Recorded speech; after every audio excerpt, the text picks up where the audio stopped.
In the heart of Siberia, where the wind whispers secrets through frost-dusted pines, stands a village named Ozyorsk-13.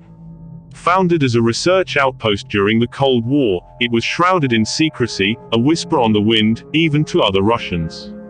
Rumors swirled around it like the blizzards that choke the winter months, tales of forbidden experiments, mutated beasts, and a darkness that clung to the very bones of the place. I, Anya Petrova, a jaded journalist with a nose for trouble, had always scoffed at these whispers. Until now, an anonymous tip, scribbled on the back of a vodka bottle, led me to Ozyorsk-13. It spoke of a chilling discovery, a truth too terrible to be contained within the barbed wire fences that choked the town. Curiosity, that insatiable itch, gnawed at me. I had to see for myself. The journey was brutal. My rickety larder coughed and sputtered against the unforgiving wind, the temperature gauge plummeting as I ventured deeper into the frozen wilderness. When Ozyorsk-13 finally emerged from the swirling snow, it was a ghost town, a skeletal husk of its former self. Buildings gaped like empty eye sockets, their windows reflecting the dying light of a blood-red sun. A thick silence pressed down on me, broken only by the creak of the wind and the skittering of unseen things. Fear, cold and clammy, slithered down my spine. Yet, I pressed on, drawn by an unseen force towards the heart of the town, a hulking concrete monolith that seemed to pulse with a malign energy. The door, rusted shut, yielded to a crowbar's persuasion. Inside, the air hung heavy with the metallic tang of blood and the cloying stench of decay. My flashlight cut through the gloom, revealing corridors choked with debris, walls scrawled with cryptic symbols and maddening sketches of impossible creatures. Then, I heard it. A low, guttural moan that vibrated through the concrete bones of the building. It sent shivers down my spine, raising goosebumps on my skin. The light danced in my trembling hand, casting grotesque shadows that wreathed and pulsed on the walls. I stumbled deeper, drawn by the sound, until I reached a vast chamber at the heart of the monolith. In the center, bathed in an unearthly green glow, stood a machine. It was a tangle of wires and tubes, pulsing with an unnatural energy, and within its metallic embrace, something stirred. A wave of nausea washed over me as I saw it. A creature of impossible angles and sinewy limbs, its form shifting and pulsating like a mirage. Its eyes, two burning embers in the gloom, locked onto mine, and a primal scream clawed its way out of my throat. Fear, raw and primal, flooded me. It was a fear of the unknown, of the darkness that lurked beyond the boundaries of human comprehension. I knew, with a bone-deep certainty, that this was not of this world, that it was something ancient and malevolent, a harbinger of horrors beyond imagining.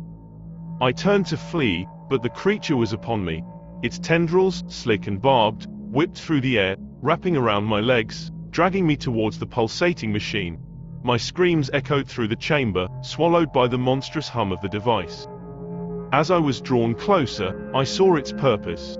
The machine, I realized, was feeding on fear, on the raw terror that my presence had awakened, and I was to be its fuel, my screams its sustenance. Just as the creature's maw gaped open to engulf me, a deafening roar split the air. The lights flickered and died, plunging the chamber into darkness. I heard the clang of metal, the hiss of steam, and the guttural shriek of fury.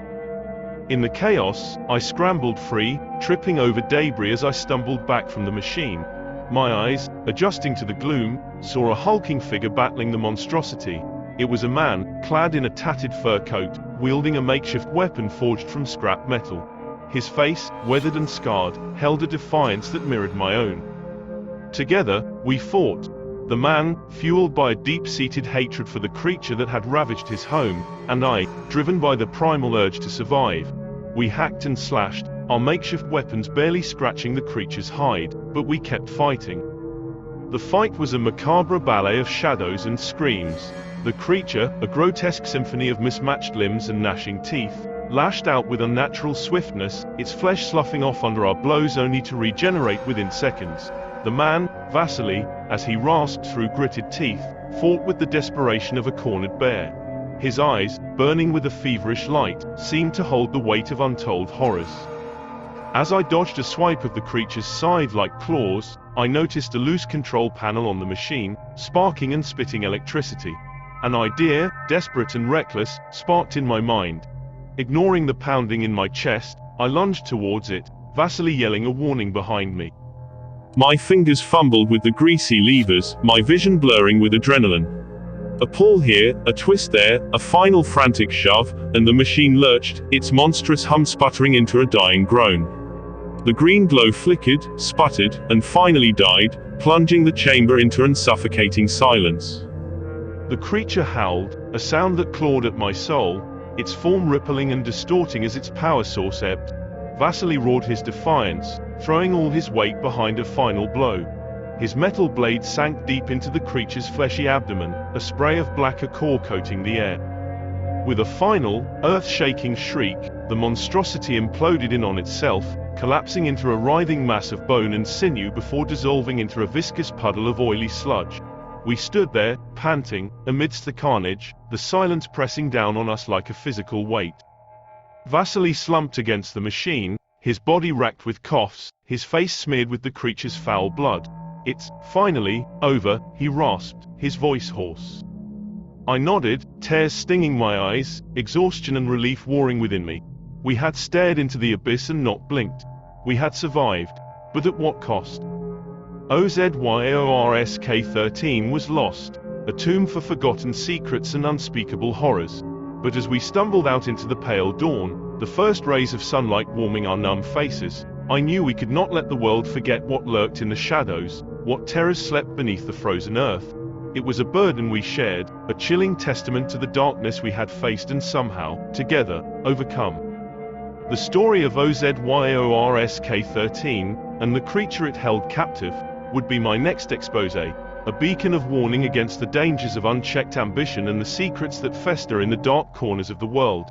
And as I stepped onto the train, leaving the ghost town behind, I knew that the whispers of OZYORSK-13 would continue, a chilling reminder of the day we met the face of nightmares and lived to tell the tale.